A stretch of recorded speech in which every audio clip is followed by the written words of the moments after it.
จ้าของบ้านเข้ามาหาเราโดยที่ว่าไม่ได้บรีฟฟังก์ชันอะไรเป็นพิเศษนะครับแต่ว่าเขามาขอให้เรานั่งฟังแล้วก็พูดคุยกันเรื่องการใช้ชีวิตเรื่องความหมายของว่าบ้านเนี่ย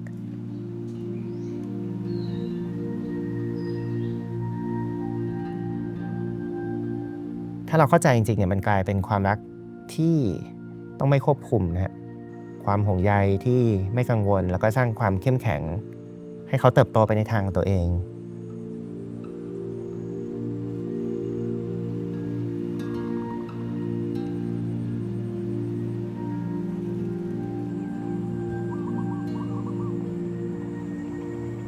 แล้วก็เรื่องการดูแลจิตใจของตัวเจ้าของบ้านความทรงจำของบ้านในอดีตกิจวัตรประจำวันที่เมื่อก่อนเคยทำอยู่ทุกวันนะฮะอนาคตของลูกๆที่ยังเต็มไปด้วยความเป็นไปได้นะสุดท้ายเนี่ยคุณพ่อก็มาเล่าถึงความฝันความสุขเล็กๆส่วนตัวตั้งแต่วัยเด็กบ้านหลังนี้ถูกสร้างจากความรู้สึกทั้งหมดทั้งมวลนั้นครับเป็นความรู้สึกของเจ้าของบ้านที่อยากกลับไปใช้ชีวิตแบบเดิมอีกครั้ง ความรู้สึกที่เราอยากจะสร้างสิ่งนั้นให้ได้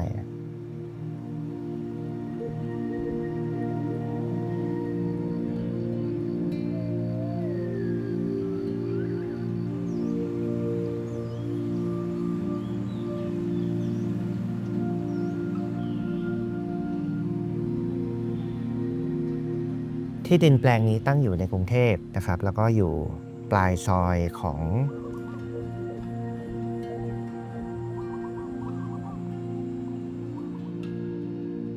เดิมทีเนี่ยเป็นพื้นที่รกร้างประมาณ16 ไร่นะครับบ้านก็ค่อยๆถูกวางโดยให้ลูกชายทั้ง3คนเป็นจุดเริ่มต้นได้มีพื้นที่ของตัวเองให้เรือนแต่ละหลังเนี่ยเหลือแค่ฟังก์ชันการใช้งานที่จำเป็นจริงๆ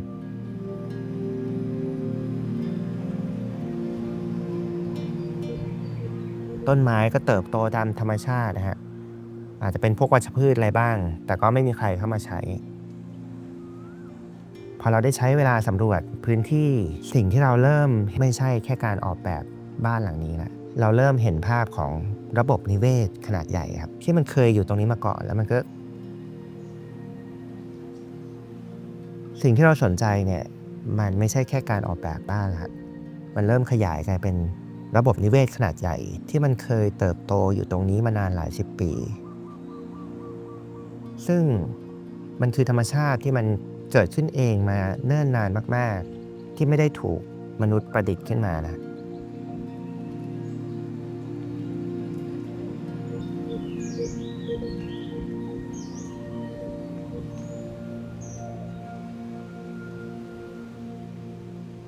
แนวความคิดเรื่องการสร้างความรู้สึกต่อเนื่องของน้ำขนาดใหญ่เนี่ยมันก็เลยเริ่มกลายเป็นทะเลสาบกลายเป็นการขยายขอบเขตของระบบนิเวศเดิมของสภาพใหญ่ของดินนะฮะให้เข้ามากลายเป็นส่วนหนึ่งของบ้านแล้วก็กลายเป็นชีวิตประจำวันของครอบครัวนี้นะ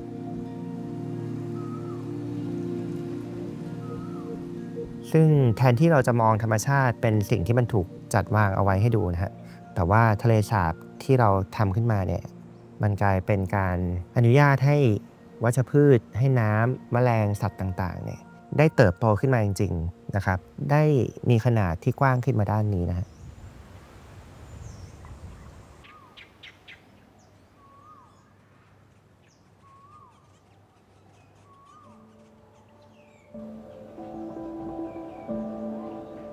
ตั้งแต่ประตูทางเข้าบ้านหลักนะครับเราออกแบบให้ทางรถวิ่งพอดีกับรถเลนเดียวนะครับแล้วก็โอบล้อมด้วยเนินดินที่สูงท่วมหัวหลังจากนั้นเนี่ยก็ค่อยๆเคลื่อนที่คดเคี้ยวผ่านแนวกลุ่มต้นไม้ซึ่งมันทำให้คนที่เข้ามาเนี่ยรู้สึกสงบทางวิ่งเนี่ยมันก็จะมีความลาดเอียงเล็กๆให้น้ำไหลไปตามธรรมชาตินะ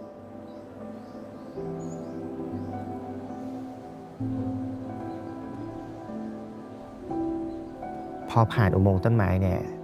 เราจะพบกับศาลาเล็กๆริมน้ำหรือประตูเข้าบ้านขนาดใหญ่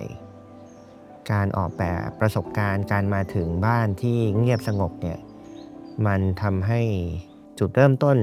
เล็กๆของจังหวะชีวิตของเราเนี่ยมันค่อยๆช้าลงแล้วก็ เชื่อมโยงมนุษย์เข้ากับธรรมชาติมากขึ้น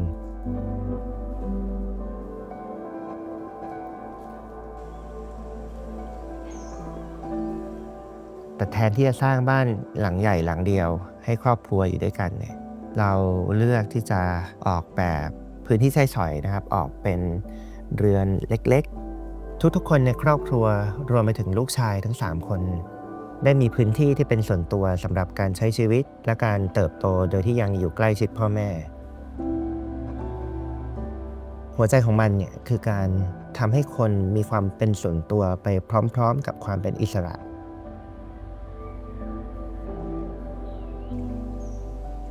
โครงสร้างอาคารออกแบบโดยใช้เหล็กรูปพรรณแบบถอดประกอบ ซึ่งเรานึกถึงวิธีการก่อสร้างแบบพื้นถิ่นสมัยก่อนที่ใช้โครงสร้างไม้ใช้เดือยเป็นตัวเชื่อมตัดต่อสลักเข้าลิ้นแบบระบบก่อสร้างพื้นถิ่นดั้งเดิมผสานกับการใช้ไม้จริงที่หลังคาพื้นรวมไปถึงฝ้าเพดานเพื่อสร้างความอบอุ่นและความเป็นหนึ่งเดียวกันของพื้นที่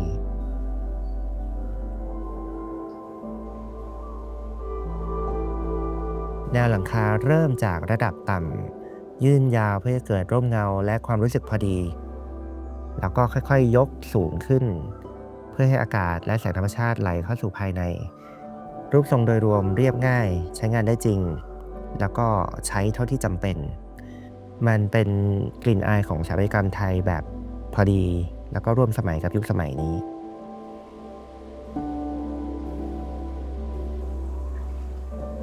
อิฐมอนเป็นอีกวัสดุหลักหนึ่งที่เราเลือกใช้นะครับเราตั้งใจจะสร้างความรู้สึกถูกห่อหุ้มด้วยบรรยากาศที่โอบล้อมด้วยผืนดิน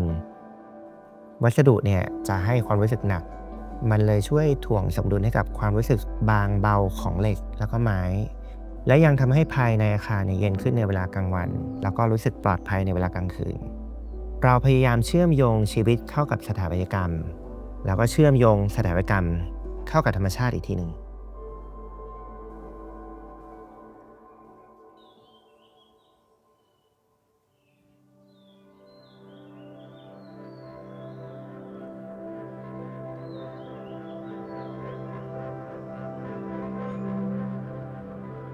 Family Pavilion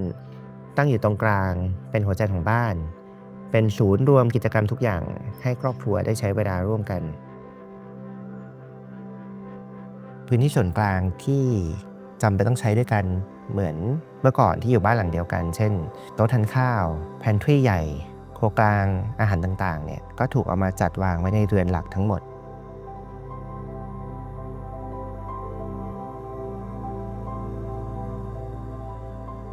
ซึ่งเป็นกุศโลบายสำคัญที่เชื้อเชิญให้ทุกคนเมื่อตื่นตอนเช้าขึ้นมาแล้วยังจะต้องมารวมตัวกันที่บ้านหลังหลักแล้วก็ได้พบเจอพ่อแม่อยู่เป็นกิจวัตรประจำวันทุกวันนะได้ทานข้าวด้วยกันได้นั่งอยู่ด้วยกันได้พูดคุยกัน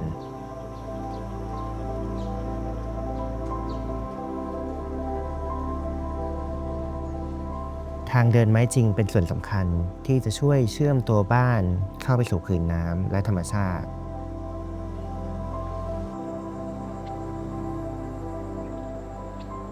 ทุกวันเนี่ยตอนเช้า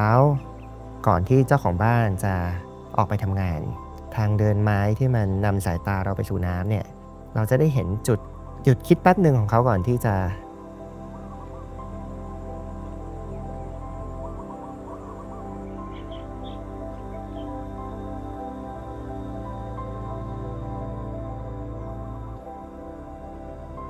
หลังจากบ้านหลังนี้ก่อสร้างเสร็จแล้วเจ้าของได้ย้ายเข้ามาอยู่จนถึงระยะเวลาผ่านไปมากพอให้ทุกอย่างได้เติบโตได้เปลี่ยนแปลงไประยะหนึ่ง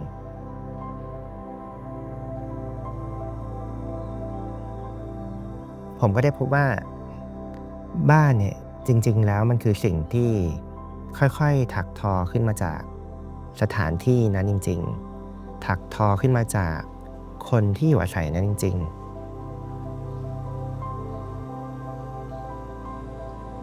แล้วมันจะมีความหมายก็ต่อเมื่อมันทำให้ทุกอย่างรอบๆมันดีขึ้นไม่ใช่แค่การอยู่อาศัยเพียงอย่างเดียวไม่ใช่แค่การใช้งานไม่ใช่ขนาดไม่ใช่การตกแต่งหรือรูปลักษณ์ภายนอก พวกเราได้เคยรู้จักบ้านที่ทำให้ชีวิตคนดีขึ้นได้เชิงกายภาพ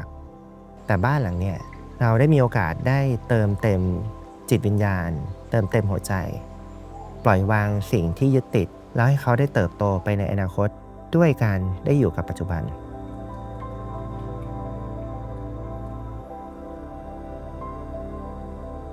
วันนี้เราได้ขยายขอบเขตของการอยู่อาศัย